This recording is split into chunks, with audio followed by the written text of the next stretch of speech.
सर्दियों की। सर्दियों की एक रात मेहमान अपने 9 बच्चे को टीवी सेंटर पर झूले में डाल दिया।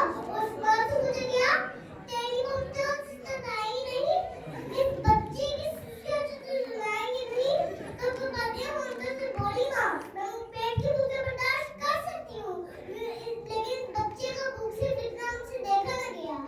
आयु का इसमें कहना मजाक है, हाथ में माँ की मोहब्बत को मरा देती है, भूख तहजीब के आदाब मिटा देती है।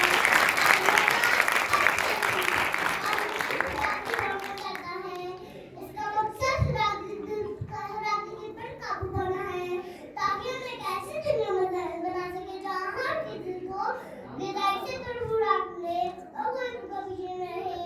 मैं एक ही बात तंग करना चाहूंगी और जिसका एक ही बच्चा हो भूखा 8 पैरों से, और जिसका एक ही बच्चा हो भूखा 8 पैरों से, बताओ वाले का तुमने बख्तिले शुक्रिया।